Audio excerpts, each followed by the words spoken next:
চাপে নিজের দিকে তাকানোর সময়টুকুই ছিল না। এই কয়দিন বলতে পারো নিজের দিকে তাকাতে শুরু করেছি। নিজের ওয়েটও বেড়ে যাচ্ছে, কাজ করতেও কষ্ট হচ্ছে, আর কাজ যদি করতে না পারি তখন সংসারে আমার কোনো জায়গায় থাকবে না। তাই ভাবলাম নিজেকে একটু নতুন করে চেনা যাক। সকালবেলা একটু আলাদা রকম ড্রিঙ্ক দিয়ে শুরু করলাম। চিয়া সিডটা বাড়িতে অনেকদিন আগেই আনা ছিল, কীভাবে খাবো, কী করে বানাতে হয় সেটা আমি বুঝে উঠতে পারছিলাম না। তারপরে নিজের থেকেই একটা হেলদি ড্রিঙ্ক বানিয়ে নিলাম। প্রথমে একটু গরম জল করে চিয়া সিডটা ভিজিয়ে রেখেছিলাম একটু মধু দিয়ে। তারপরে গাছ থেকে একটা লেবু পেড়ে নিয়ে এসে আর চিয়া সিডের মধ্যে দিয়ে একটু ঘেটে নিয়ে আর খেয়ে নিয়েছি। হ্যাঁ, জলটা একটু উষ্ণ ছিল। তারপর অয়নকে স্কুলে পাঠিয়ে দিলাম, আর এদিকে আমি স্নান করে চলে এসেছি, কেননা আজকে মনসা পুজো আছে। আর আমাদের এখানে না মনসা মন্দির নেই। যদি ভালো করে মনসা পুজো করতে হয় তাহলে আলাদা করে ব্রাহ্মণ ডেকে নিয়ে এসে পুজো করতে হয়, কিন্তু এইরকম তো এখানে কেউ করে না, মানে যাদের মানসিক থাকে তারা করে। আর এমনি সবাই একটা মনসা গাছের গোড়াতে দুধ কলা দিয়ে পুজো দিয়ে যায়।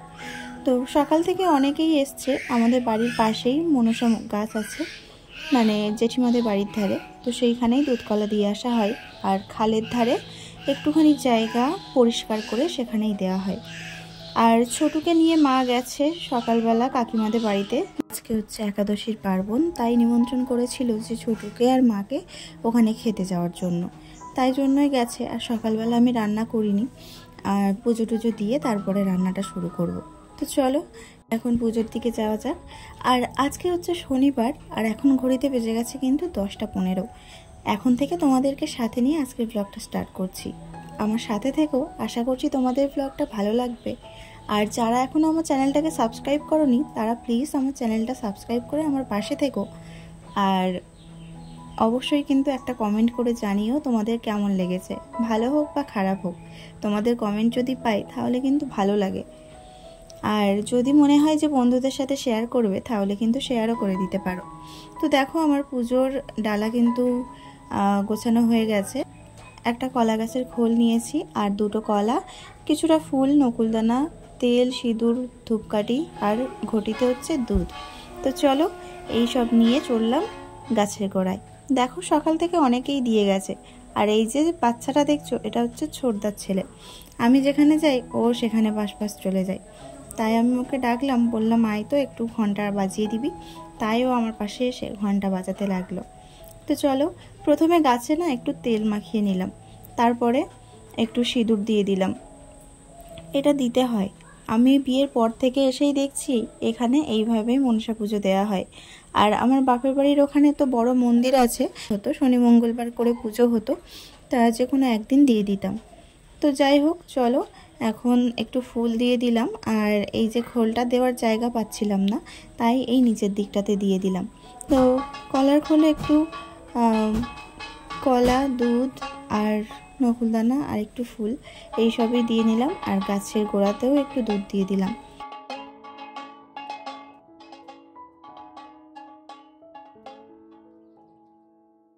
তারপরে ধূপকাঠিটা জ্বালিয়ে একটু জয় দিয়ে তারপর প্রণাম করে নিলাম। ব্যাস হয়ে গেল পুজো। তো আমাদের এখানে এইভাবেই পুজো দেওয়া হয়। তো আমি পুজো শেষ করার আগে আমাদের ছোট চলে এসছে, ও এসে একটু প্রণাম করে নিল, তারপরে মাও একটু প্রণাম করে নিল। তারপরে চলো এখন খালের ধারে পুজো দিতে বাকি আছে।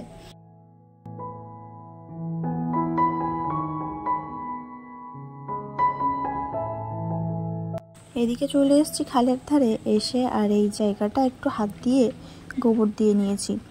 আর এই যে ঘাসপালা দেখছো এগুলো সব কুমড়ো গাছের, মানে কুমড়ো গাছ ছিল, তো সেগুলোই মরে গেছে, তাই সেই জায়গাটা একটু হাত দিয়ে পরিষ্কার করে ওখানেই একটু দুধ কলা দিয়ে নিলাম।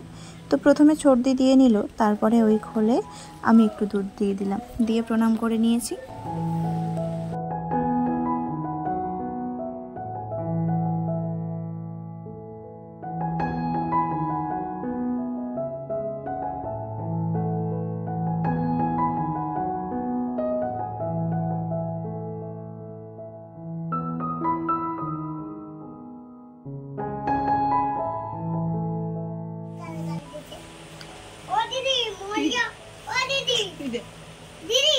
আমি কি করেছি তোর?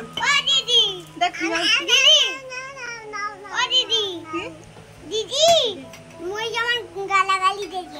তাই তো বন্ধুরা এখন রান্না করতে চলে এসেছি। আমার কাছে ফোনটা নিয়ে এসে দিয়েছে, দিয়ে এখন ন্যাও ন্যাও করে যাচ্ছে।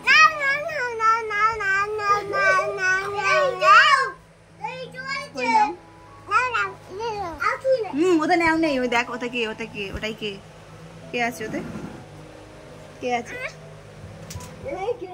যাই হোক করে ওদেরকে কাটিয়ে আমি রান্নাটা শেষ করলাম, করে এখন নিয়ে চলে এসেছি ওকে স্নান করাতে। সারাটা দিন আমার একটার পর একটা কাজ ঠিক সাজিয়ে রাখা থাকে, যে এটার পরে এটা করতে হবে। আজকে এত বালি ঘেটেছে তাই একটু সাবান দিয়ে দিলাম।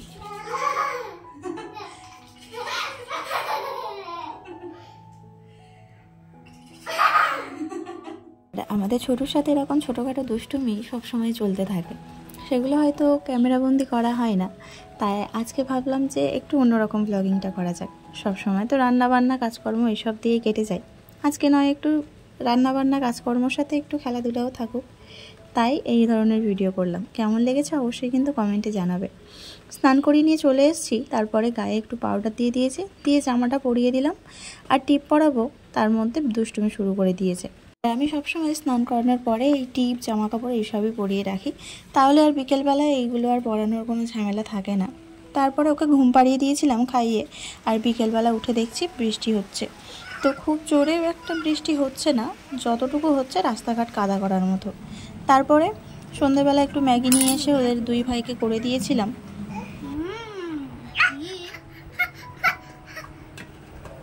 খাবে তুমি? হ্যাঁ তুমি খাও, কেমন করে খাবে? খাইয়ে দিয়ে রাত্রিবেলা রান্নাটা বসিয়ে দিয়েছি। এদিকে আজকে সয়াবিনের তরকারি করব। আর দেখো রাত্রিবেলা কিন্তু সবাই খাওয়া হয়ে গেছে, আমি একটু পান্তা আর মুড়ি করে খাচ্ছি, আর অয়নও আমার সাথে খাচ্ছে। তো আজকের মতো বন্ধুরা ভিডিওটা এখানেই শেষ করলাম। যদি এতটুকু ভালো লাগে তাহলে কমেন্ট করে জানিও। টাটা, সবাই খুব ভালো থেকো।